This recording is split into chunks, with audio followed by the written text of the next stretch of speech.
Over the last 5 years, the pound has quietly lost a significant chunk of its real buying power, and most people never noticed when it happened. Not through a dramatic crash, not through a single headline, but through everyday life getting tighter, plans are taking longer, and money is doing less work than it used to. Here's the uncomfortable question. What if the pound doesn't collapse suddenly, but slowly reshapes your routine, your decisions, and your future without ever ringing an alarm bell? In moments like this, people don't usually lose money first. They lose clarity. They react, overcheck the news, waste time, and make rushed decisions. In this video, we're cutting through the noise to focus on what truly matters in 2026, what's just a distraction, and how calm awareness can protect both your finances and your focus. Number 1. A quiet decline. When people imagine a currency collapse, they picture a dramatic moment. Screens flashing red, markets panicking, headlines screaming, crisis. But that's not how modern currency weakness usually works. Today, decline is rarely loud. It's slow, technical, and easy to ignore until it's already reshaped daily life. The pound doesn't need to fall off a cliff to cause damage. It only needs to lose a little ground, year after year, in ways that feel ordinary rather than alarming. This kind of decline shows up in subtle places. Your weekly shop costs a bit more, even when you're buying the same items. Holidays abroad feel harder to justify, not because prices exploded overnight, but because the exchange rate quietly turned against you. Long-term plans start needing adjustments, then more adjustments, until planning itself feels tiring. Nothing dramatic happened, yet life feels tighter. That's silent erosion. What makes this dangerous is not the maths, but the psychology. When change is gradual, people adapt without noticing what they're giving up. They cut back here, delay there, rationalize the rest. Over time, this constant micro-adjustment drains clarity. Instead of making deliberate choices, people react. They check the news more often, worry more than they plan, and feel busy without feeling prepared. Institutions understand this dynamic well. Signals from bodies like the Bank of England rarely sound like alarm bells. They come through cautious language, revised forecasts, or temporary measures that quietly become permanent. None of these screams collapses, but together they point to pressure building under the surface. The key thing to understand is this. Currencies don't just affect traders and charts. They affect how confidently people plan their time, their work, and their future. A quiet decline doesn't shock you into action. It wears you down slowly. And by the time people realize something meaningful has changed, the hardest part isn't the money. It's regaining the clarity that gradual uncertainty quietly took away. Number 2. Why 2026 matters. When people hear a specific year mentioned in economic discussions, they often assume it's a prediction. This is when something will break. This is when the crash happens. That's not how 2026 should be understood. It isn't a prediction year. It's a pressure year. A point where multiple slow-moving forces begin to overlap, interact, and demand decisions all at once. Nothing magical happens on January 1st, but the margin for delay gets smaller. One of the biggest reasons 2026 matters is timing. Governments, institutions, and households across the UK are all facing moments where previous short-term fixes expire. Borrowing that was rolled forward has to be refinanced. Temporary policies need renewing or replacing. Long postponed choices around spending, taxation, and trade can't be pushed indefinitely. Each issue on its own is manageable. Together, they compress flexibility. This is how pressure builds in modern systems.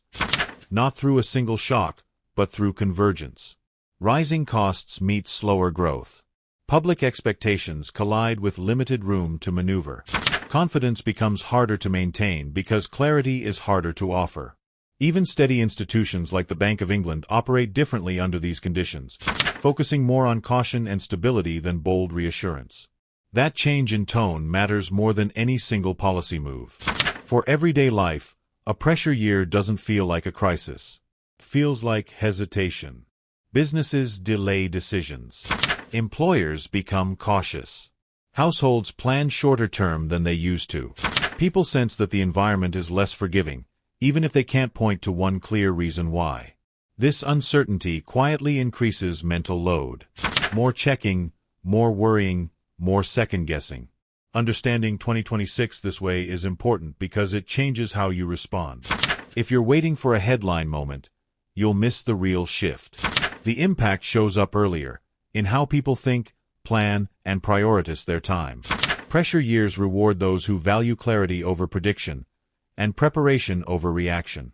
The year itself isn't the danger. The danger is misunderstanding what kind of year it is, and letting uncertainty slowly dictate your decisions without you realizing it. Number 3. Confidence over cash. It's easy to assume that currencies rise and fall purely because of numbers, interest rates, debt levels, growth forecasts. But underneath all of that sits something far more fragile: confidence. A currency is, at its core, a shared belief system. It works because millions of people agree it will work tomorrow, next month, and next year. When that belief weakens, the numbers don't break first. Trust does. This is why currency trouble often begins quietly. People don't wake up one morning and abandon a currency. Instead, they hesitate. Businesses delay long-term commitments. Investors shorten their time horizon. Households become cautious about spending or saving in the same way they used to. These small behavioral shifts are early signs of confidence fading, and they almost always appear before any dramatic drop in value. Think about how this works in everyday life. When you trust a plan, you commit to it. You book ahead, invest time, and stop constantly checking for alternatives. But when trust fades, even slightly, you keep your options open. You double-check. You hesitate. You avoid locking yourself in. That same psychology applies to money at a national level. When confidence weakens, people don't panic, they pause. And pausing, at scale, slows everything down. Institutions are acutely aware of this dynamic. Bodies like the Bank of England spend as much effort managing expectations as they do managing policy. Language becomes cautious. Promises become conditional. Stability is emphasized over growth. None of this means collapse, but it does signal that maintaining trust is becoming harder work than before. What matters for ordinary people is recognizing this early. Confidence loss doesn't announce itself with sirens. It shows up as friction, decisions taking longer, plans feeling heavier, and uncertainty demanding more mental space. When people sense that the ground rules might change, they protect themselves by staying flexible. But that flexibility often comes at the cost of clarity and focus. Understanding that currencies run on trust reframes the whole issue. The risk isn't just financial loss. It's the gradual erosion of confidence that affects how people plan their time, commit to goals, and move forward. By the time the value visibly drops, confidence has usually been slipping for a long while. And for most people, recognizing that shift early is far more useful than reacting late. Number 4. Policy strain signals. When people think of economic warnings, they usually imagine big announcements, emergency meetings, sudden rate moves, dramatic statements that dominate the news cycle. But in reality, institutions rarely signal trouble that way. The most important warnings are quieter, subtler, and easy to miss if you're only watching headlines. Policy strain doesn't shout. It changes tone. Take institutions like the Bank of England. Their real signals aren't found in what they announce, but in how they speak. Language becomes more cautious. Words like temporary, transitional, or closely monitored appear more often. Confidence gives way to conditional phrasing. Instead of projecting certainty about the future, communication shifts toward managing expectations and limiting disappointment. Nothing alarming is said, but reassurance becomes carefully measured rather than natural. This matters because central institutions are deeply aware that trust is fragile. They know that sudden honesty can destabilize confidence faster than gradual adjustment. So strain shows up first in restraint. Fewer bold commitments. More emphasis on downside risks. A stronger focus on stability rather than progress. These aren't signs of failure. They're signs that room to maneuver is narrowing. For most people, these signals go unnoticed because they don't feel urgent. Life continues as normal. There's no immediate shock to trigger action. But beneath the surface, these tone shifts tell a story. Policymakers are preparing the ground for tougher trade-offs ahead. They are buying time. And buying time is rarely necessary when conditions are comfortable. The danger isn't that people miss a specific announcement. It's that they wait for one. By the time a warning becomes headline news, institutions have usually been adjusting their language for months, sometimes years. The adjustment happens quietly, so the system doesn't fracture under sudden fear. In everyday terms, this is similar to how people behave under personal pressure. When things are stable, plans sound confident. When pressure builds, language softens. You hedge. You avoid locking yourself in. You prepare others for flexibility without admitting uncertainty outright. Institutions behave the same way, just at a national scale. Understanding policy strain signals isn't about decoding secret messages. It's about recognizing patterns. When reassurance becomes cautious and optimism becomes conditional, it tells you that stability is being actively managed, not taken for granted. Long before markets react, long before headlines turn dramatic, tone tells you where pressure is building and why paying attention early protects clarity later. Number 5. The media distortion. One of the biggest reasons currency stress feels overwhelming today isn't the economy itself, it's how that information reaches us. Social media thrives on urgency. Algorithms are designed to surface what provokes emotion, not what reflects realistic timelines. As a result, long, slow economic shifts are compressed into dramatic narratives that feel immediate, personal, and impossible to ignore. In the real world, currencies move on extended timelines. Pressures build over the years. Adjustments unfold gradually. Even major shifts are usually absorbed in stages. But online, everything happens now. A cautious policy comment becomes a warning. A forecast becomes a signal. A debate becomes a crisis. The timeline is artificially shortened, and with it, people's sense of control. This distortion has a powerful psychological effect. When every scroll suggests urgency, the brain switches into reaction mode. People check updates more often, not because the information is useful, but because uncertainty feels uncomfortable. The result isn't better awareness, it's fragmented attention. Instead of gaining clarity, people lose focus, spending time monitoring noise rather than thinking strategically. Fear-driven content also encourages false precision. It implies that there's a perfect moment to act, a single correct response, or a hidden move everyone else knows. In reality, economic environments like this rarely reward speed. They reward steadiness.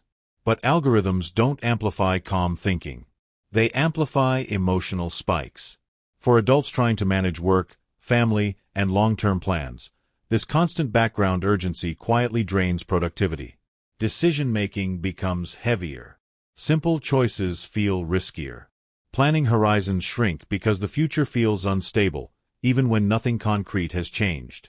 The mental cost accumulates, not through one shocking headline, but through hundreds of small interruptions to focus. The most damaging part of media distortion is that it confuses awareness with vigilance. Being informed does not require being constantly alert. Yet platforms blur that line, encouraging people to stay plugged in as if missing an update means missing an opportunity or a threat. Over time, this creates fatigue, not preparedness. Understanding this distortion doesn't mean ignoring information. It means recognizing the difference between algorithmic urgency and real-world timelines. Economic shifts don't demand hourly attention. They demand a thoughtful perspective. When people step back from fear-driven content, they often realize the situation hasn't suddenly worsened, only the volume has increased. And reclaiming that perspective is one of the most effective ways to protect both planning ability and peace of mind in uncertain periods. Number 6. The real-life impact. When people hear that a currency is weakening, they often assume it only matters to traders, investors, or people watching financial news all day. In reality, the effects are far more ordinary, and that's exactly why they're easy to overlook. A weaker pound doesn't usually announce itself with shock.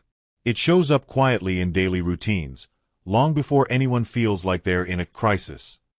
One of the first places people notice the change is in cost. Not sudden price explosions, but slow, uneven increases. Imported goods creep up. Energy, food, and household items feel slightly more expensive over time, even when inflation headlines calm down. You're not buying more, you're just getting less for the same effort. That subtle mismatch slowly reshapes budgets without ever triggering a clear moment of alarm. Travel is another area where the impact becomes tangible. Trips abroad feel harder to justify. The same holiday costs noticeably more than it did a few years ago, not because destinations changed, but because exchange rates did. For people with family overseas, or anyone planning retirement travel, this shift quietly alters expectations. Plans don't disappear, but they become conditional, postponed, or scaled back. Savings confidence is affected more psychologically. Even if balances remain stable, people begin to question what their money will actually do for them in the future. Will it stretch as far? Will it hold its value over time? This uncertainty doesn't cause panic, it causes hesitation. People delay decisions, keep options open, and avoid long-term commitments, not because they're irresponsible, but because clarity feels harder to find. Long-term planning is where all of this converges. When costs rise slowly, travel feels uncertain, and savings confidence weakens, people naturally shorten their planning horizon. They think in months instead of years. This isn't irrational, it's adaptive, but it comes with a cost. Short-term thinking demands more mental effort. Every decision feels provisional. Nothing feels fully settled.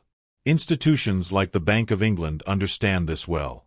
That's why stability and confidence are treated as outcomes in themselves, not just side effects of policy. For everyday life, the key is awareness rather than fear. A weaker pound doesn't mean everything breaks. It means adjustments become part of normal life. Recognizing these impacts early helps people respond calmly, not by reacting to every fluctuation, but by understanding where pressure actually shows up, in daily choices, long-term plans, and the mental energy required to keep everything balanced. Number 7. Productivity under pressure.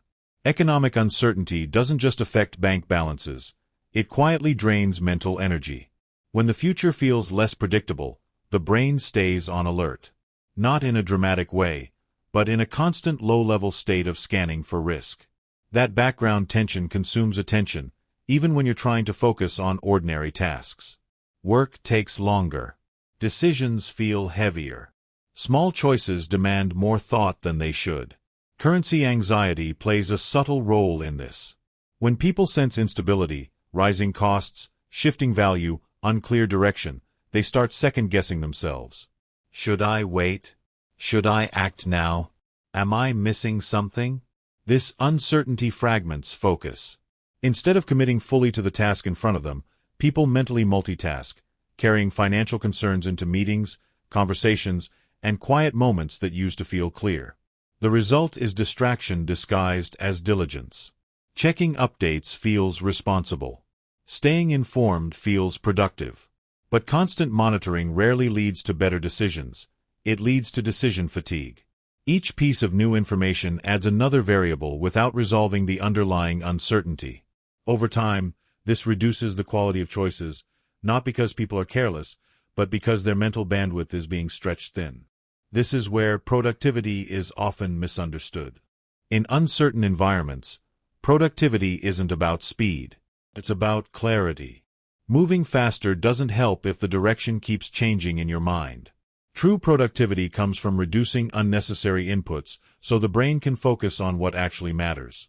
Fewer checks. Fewer reactive decisions. More deliberate thinking. Institutions understand this dynamic as well. When bodies like the Bank of England emphasize stability and expectation management, they're not just addressing markets, they're trying to calm behavior. Because uncertainty spreads through people's actions long before it shows up in statistics. For individuals, the lesson is practical. Economic uncertainty doesn't require constant vigilance. It requires structured awareness. When people protect their attention, they regain the ability to plan, prioritize, and commit. Tasks feel lighter because they're no longer competing with background worry. Decisions improve because they're made with intention, not pressure. In periods like this, productivity isn't about doing more. It's about thinking more clearly with less noise. When clarity returns, momentum follows naturally, without urgency, without panic, and without the mental exhaustion that uncertainty quietly creates. Number 8. Smart awareness habits. In uncertain economic periods, the goal isn't to know everything. It's to know enough without sacrificing focus. The most effective people don't consume more information. They consume better information, less often. Smart awareness is low effort and high value. It filters noise instead of reacting to it. Constant monitoring feels sensible, but it quietly works against you. Each check interrupts thought, resets attention, and adds context-switching costs. Over time, this trains the brain to stay reactive rather than reflective. A smarter approach is scheduled awareness, deciding in advance when you'll check updates and sticking to it. Weekly or twice-weekly check-ins are often enough to stay informed about slow-moving economic issues like currency pressure. Anything more frequent rarely changes decisions, but it does increase stress. Another key habit is source discipline. Not all information is equal. Commentary designed for clicks compresses timelines and exaggerates certainty. High-value sources focus on context, ranges, and uncertainty. Institutions like the Bank of England rarely provide dramatic soundbites, but their language and summaries offer more signal than daily speculation. Paying attention to how they frame risks is often more useful than tracking every market move. Protecting attention means being selective about inputs. That includes muting repetitive alerts, avoiding endless breaking news cycles, and limiting exposure to opinion-driven content that adds emotion without clarity. Attention is a finite resource. When it's scattered, even good information becomes hard to use. When it's protected, fewer inputs can produce a better understanding. Smart awareness also involves separating information from action. Most economic updates don't require immediate response. Treating every update as actionable creates unnecessary urgency. Instead, store information mentally, review patterns over time, and only act when something meaningfully changes your plan. This shift, from immediacy to perspective, reduces cognitive load and improves judgment. Ultimately, awareness is not about vigilance. It's about intentionality. By deciding when, where, and how you engage with information, you regain control over your time and mental energy. In environments shaped by slow pressure rather than sudden shocks, this approach keeps you informed without being overwhelmed. And that balance, knowing enough while staying focused, is one of the most valuable skills during periods of uncertainty. Number 9. Preparing without panic. In periods of uncertainty, the instinct to act quickly is powerful. Doing something, anything, feels safer than waiting. But in economic environments shaped by slow pressure rather than sudden shocks, overreacting often costs more than patience. Preparing without panic means resisting the urge to predict exact outcomes and focusing instead on building stability that holds under many possible futures. The most effective form of preparation is buffering. Buffers create breathing room. Financially, that might mean extra margin rather than maximum efficiency. Mentally, it means allowing time before decisions instead of rushing toward closure. Buffers reduce the need for perfect timing, which is rarely achievable in complex systems.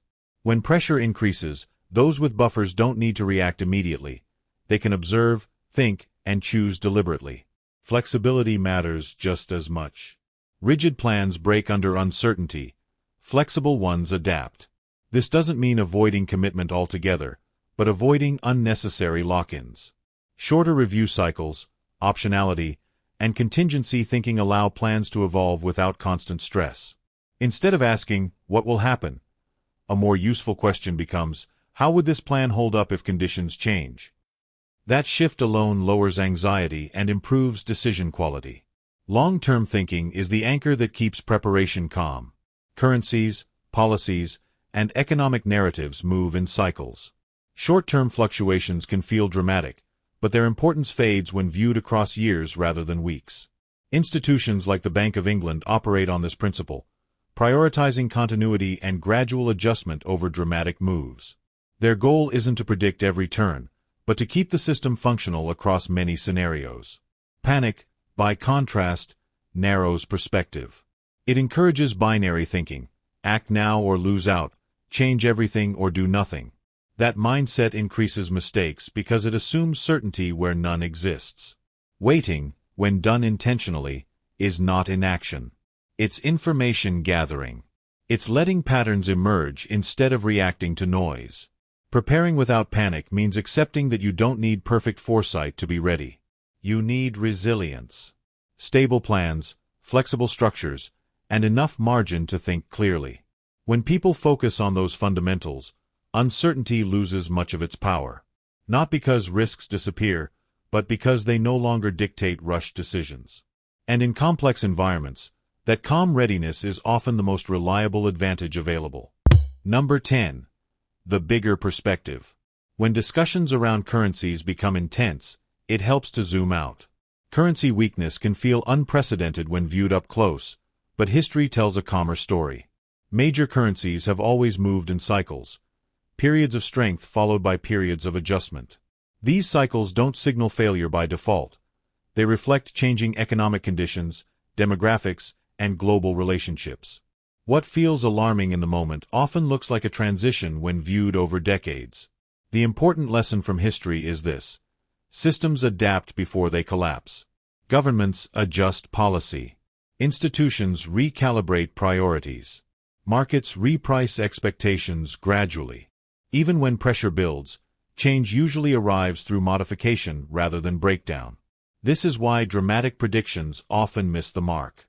They assume linear outcomes in systems that are anything but linear. Institutions like the Bank of England operate with this long view in mind. Their focus isn't on preserving a single exchange rate level at all costs, but on maintaining functionality, keeping payments flowing, credit available, and confidence intact. Adaptation happens quietly, through policy shifts, regulatory tweaks, and expectation management. These processes are slow by design, precisely to avoid shock. For individuals, adopting this broader perspective changes everything. When you stop viewing uncertainty as an emergency and start seeing it as a phase, decision-making becomes calmer. You realize that you don't need perfect timing or perfect foresight. You need resilience.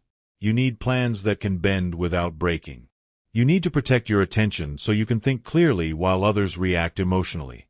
This perspective also restores a sense of control. Instead of feeling swept along by headlines, you recognize patterns. You understand that today's uncertainty is part of a longer story, not the final chapter. That understanding reduces urgency without reducing awareness. It allows you to stay informed without being overwhelmed. The bigger perspective doesn't deny risk. It contextualizes it. It reminds you that economic systems have survived wars, policy mistakes, and global shocks by adjusting, not collapsing overnight. When you see uncertainty through that lens, fear loses its grip. What remains is calm realism, the ability to plan thoughtfully, pace decisions, and move forward with confidence that stability is built over time, not lost in a single moment. Currencies will always move, and systems will always adjust, but your time and attention are limited, and once they're spent, you don't get them back. The real question isn't how fast the economy changes, but how calmly you respond to it. I'd genuinely like to hear this. How are you preparing mentally, not financially, for uncertainty right now? Share your thoughts below. If this perspective helped, take a moment to watch our previous video, where we go deeper into long-term planning without panic. And if you value calm, structured analysis over constant noise, please support the work we do here by subscribing. It's just one click, and it helps us keep creating these videos for you.